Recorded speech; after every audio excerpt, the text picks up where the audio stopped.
Permanent solution दो। वहाँ पे कम से कम 8,000 करोड़ की प्रॉपर्टी बनी हुई है, आप उसका क्यों मिसयूज कर रहे हो?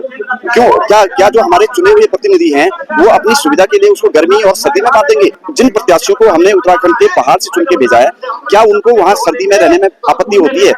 क्यों बनाएंगे वो कब चाहते हैं कि गैरसैंण राजधानी में? इनके बच्चे ऑक्सफोर्ड जैसे इंटरनेशनल स्कूल में पढ़ रहे हैं, ऑक्सफोर्ड में यूएसए में इनके लोग पढ़ रहे हैं, ब्रिटिश में इनके बच्चे पढ़ रहे हैं, हमारे बच्चे यहाँ पे हैं, क्यों बनाएंगे? वो पहाड़ में इनको भागने का रास्ता नहीं मिलेगा। भ्रष्टाचार करके ये देहरादून से दिल्ली भाग आते हैं। अगर वो भ्रष्टाचार अगर पहाड़ों में करेंगे, गैरसैंण में करेंगे, तो पहाड़ी जनता उनको भागने नहीं देगी। उनको जो है वही उनको सबक सिखाया जाएगा कला। इस डर से जो है वो राजधानी नहीं बना रहे हैं। गैरसैंण को स्थायी राजधानी बनाने के लिए आज सैकड़ों की संख्या में उत्तराखंड के व्यक्ति जंतर मंतर पर एकजुट हुए।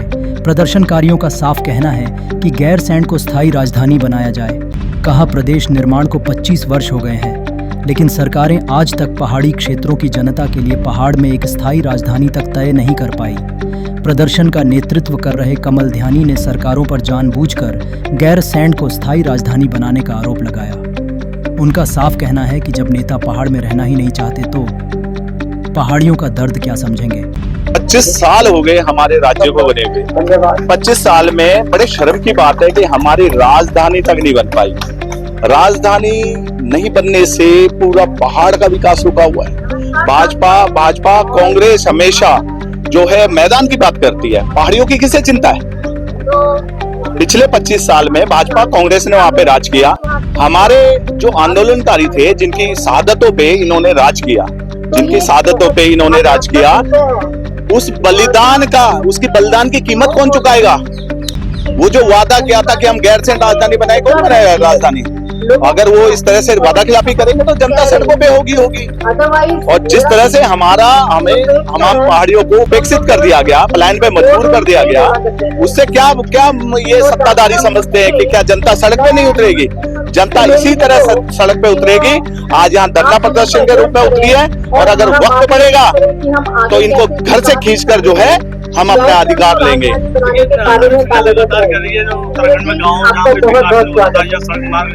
बिजली पानी वो पहुंचा रहे हैं लोगों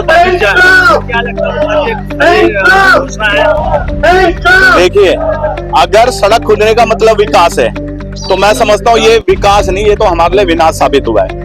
ये पूरा का पूरा जो सिस्टम हिला हुआ है, ये पूरा का पूरा सिस्टम सिर्फ इसलिए सड़क हमारे लिए अभिशाप बन गई। कोई हॉस्पिटल नहीं है, हमारे माताएं बहनें सड़क पे प्रसव कर रही हैं, पीड़ा से उनकी मौत हो रही है।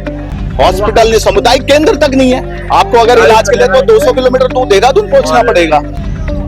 कैसे चलेगा ये? पहाड़ियों का राज्य है उत्तराखंड, पहाड़ियों का राज्य, पहाड़ी राज्य के लिए जान दी गई, पहाड़ी राज्य के लिए बलिदान दिया गया। और अगर पहाड़ी राज्य की राजधानी अगर ये गैरसैंण में पहाड़ के अंदर नहीं बनाएंगे तो ज्यादा दिन दूर नहीं, जब जैसे विश्व में चल रहा है, जो आक्रोश जनता के अंदर है, वो आक्रोश अगर पनप गया तो इनको जगह नहीं मिलेगी कहीं पे। तो कई मुख्यमंत्री आए, कई चले गए, लेकिन सवाल वही का 65 साल से गैरसैंण क्यों नहीं बना दिया? क्यों बनाएंगे? वो कब चाहते हैं कि गैरसैंण राजधानी में? इनके बच्चे ऑक्सफोर्ड जैसे इंटरनेशनल स्कूल में पढ़ रहे हैं, ऑक्सफोर्ड में यूएसए में इनके लोग पढ़ रहे हैं, ब्रिटिश में इनके बच्चे पढ़ रहे हैं, हमारे बच्चे यहाँ पे हैं, क्यों बनाएंगे? वो पहाड़ में इनको भागने का रास्ता नहीं मिलेगा। भ्रष्टाचार करके ये देहरादून से दिल्ली भाग आते हैं। अगर वो भ्रष्टाचार अगर पहाड़ों में करेंगे, गैरसैंण में करेंगे, तो पहाड़ी जनता उनको भागने नहीं देगी। उनको जो है वही उनको सबक सिखाया जाएगा कला। इस डर से जो है वो राजधानी नहीं बना रहे हैं। पूरा देहरादून इन्होंने खरीद रखा है, दिल्ली के अंदर इनकी कोठियां हैं, महल इन्होंने खड़े कर रखे हैं। कैसे होगा? क्यों चाहेंगे वो कि पहाड़ के अंदर राजधानी बने? क्यों चाहेंगे? इसलिए नहीं चाहेंगे कि वहां से उनको भागने का रास्ता नहीं मिलता। पहाड़ पार करना, पहाड़ियों के बीच में पहाड़ पार करना उनके लिए नामुमकिन है, इसीलिए वो चाहते नहीं कि देहरादून से पहाड़ जाएं। पहाड़ की व्यथा को लेकर सर्वोच्च और उच्चतम न्यायालय के जाने माने अधिवक्ता महावीर सिंह फरसवाण ने कहा, क्या हमारे चुने हुए जनप्रतिनिधि अपनी सुविधा के लिए राजधानी को शीतकालीन और ग्रीष्मकालीन जैसी सुविधा में बांटेंगे? देखिए, ये आज ये उत्तराखंड का एक पर्व के रूप में जो सभी उत्तराखंड के निवासी यहाँ पे आए हुए हैं, ये अपनी स्वेच्छा से इन सभी हमारे सभी उत्तराखंडी भाई और बहनों के दिल में उत्तराखंड के लिए प्यार है। ये अपने दिल से यहाँ पे आए हैं, उत्तराखंड के लिए आए हैं, अपने उत्तराखंड की राजधानी, परमानेंट राजधानी को गैरसैंण बनाने के लिए ये यहाँ पे आए हुए हैं। और आगे भी प्रवासी दिल्ली में रहते हैं। इनका दिल्ली में तो दिल्ली मुंबई शहरों में रहते हैं, लेकिन इनका अभी भी दिल मेन रूप से अपने उत्तराखंड में है। देखिए ये कोई समस्या का सलूशन नहीं है। ये जो इन्होंने एक ग्रीष्मकालीन और ये बनाया, ये कौन से जगह ये चीजें अवेलेबल है? ऐसा तो हो ही नहीं सकता ना कि भाई गर्मी में वहां बना दो, सर्दी में यहाँ। उसका परमानेंट सोल्यूशन क्यों नहीं देते हैं? परमानेंट सोल्यूशन दो। वहां पे कम से कम 8,000 करोड़ की प्रॉपर्टी बनी हुई है, आप उसका क्यों मिसयूज कर रहे हो?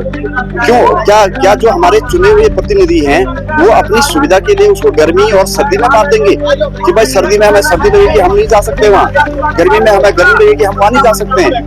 ये this is absolutely very very bad. ये कभी नहीं होना चाहिए। ये उत्तराखंड के पीछे छल है।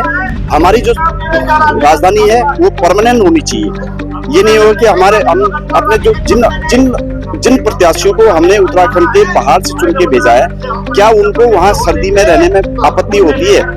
ये गलत बात है। और हमारे मेन चीज है कि क्यों न सुविधा जन को, जो एक व्यक्ति अपना बहुमूल्य वोट देके एक प्रतिनिधि चुनता है, उस क्षेत्र की भलाई के लिए चुनता है, उस क्षेत्र की समस्याओं को सुनने के लिए चुनता है। पता चला कि वो चुने हुए प्रतिनिधि देहरादून में बैठा हुआ है और वहां का हमारे पहाड़ का आदमी भोला भाला आदमी है, गरीब आदमी है, फाइनेंशियली ठीक नहीं है, उसको देहरादून आने में टाइम लगेगा। तो इसलिए परमानेंट सोल्यूशन क्यों नहीं कर लेते वहाँ पे? करें ना। कैसे दिखते हैं आपकी उत्तराखंड बने 25 साल हो गए लगभग, तो 2 बार इसका नाम बदला गया, राजधानी आज तक इसकी डिसाइड नहीं की पूर्ण रूप से, तो कैसे दिखते हैं इसको? ये हमारा बहुत बड़ा, हमारे सभी उत्तराखंड की भाई बहनों का बहुत बड़ा दुर्भाग्य है। मैं इसको दुर्भाग्य से कुछ और नहीं कह सकता। ये बहुत बड़ा दुर्भाग्य है। इसमें लोगों को जो है जागरूक, हमारे भाइयों बहनों को जागरूक होना पड़ेगा। ये हम इन नेताओं के कहने पे नहीं चल सकते कि भाई आज ये वैसा हो ऐसे हो।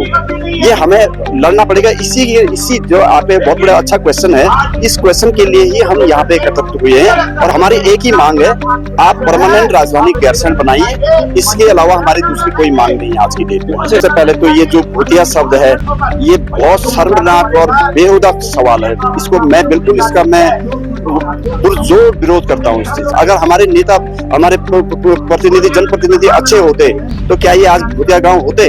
राजधानी वहां बन जाएगी तो वहां पे पलायन रुकेगा तो ये बाहरी जो ताकतें हैं ये घुसने में भी डरेंगे। मोदी जी ने बोला कि भाई गांव बॉर्डरों में गांव बसाओ। क्यों? ये बॉर्डरों में गांव इसलिए बसाए जाते हैं क्योंकि वो वहां पे हमारे जनप्रतिनिधि जाए, बैठे, वो करें, उनको पता चले कि क्या हो रहा है। तो ये बहुत बड़ी चीज है, बहुत अच्छा सवाल है। गैरसैंण राजधानी बनेगी, पलायन रुकेगा, जो बाहरी ताकत है जैसा कि आपका सवाल था नेपाल चाइना का था, ये रुकेगा और ये हमें करना जरूरी है। ये हमारे देश के लिए भी अच्छा है, हमारे उत्तराखंड के लिए भी अच्छा है। सिर्फ गैरसैंण को परमानेंट राजधानी बनाने की जो हमारा नहीं होता तो देखते हैं 27 में उसका विकल्प भी है हमारे पास। मेरा हरपाल सिंह नंदाल और हम दिल्ली से हैं। हमारा संगठन है MDUPL महानगर। हमारा मांग है कि गैरसैंण को पूर्ण स्थायी राजधानी, पूर्ण राजधानी बने, क्योंकि पहाड़ का विकास, जब गैरसैंण राजधानी बनेगी तो पहाड़ का विकास जो भी हो, देहरादून में रह के पहाड़ का विकास नहीं हो सकता, क्योंकि पहाड़ के बारे में उनको कुछ मालूम नहीं होता कि पहाड़ में हो क्या रहा है, चल क्या रहा है। देहरादून में रह के अभी तो फिलहाल राजधानी जो बनाई गई उसको ग्रीष्मकालीन राजधानी बनाई गई और सिर्फ ग्रीष्म राजधानी खाली उनने खाना पूर्ति के लिए बनाई गई, क्योंकि वहाँ जाके अभी भी आपने देखा होगा 1-2 महीने पहले वहाँ पे जब संसद उसका कार्रवाई हुई तो वहाँ पे कुछ नहीं हुआ, जबकि विपक्ष की जो पूरी संसद में ही बैठे रहे रात भर, कुछ नहीं हुआ, काम कुछ नहीं हुआ। खाली दिखावटी है, वो दिखावटी राजधानी बना रखी है उन्होंने खाली। ऐसे में सवाल यह क्यों न पूछा जाए कि प्रदेश निर्माण के 2.5 दशक बाद भी आज तक उत्तराखंडियों को एक स्थायी राजधानी तक नहीं दी जा सकी। सरकारें चाहे कितना भी विकास का बिगुल बजा रही हैं, लेकिन प्रदेश में हो रहे निरंतर पलायन अब तक की सरकारों के नाकामी का दस्तावेज बताता है।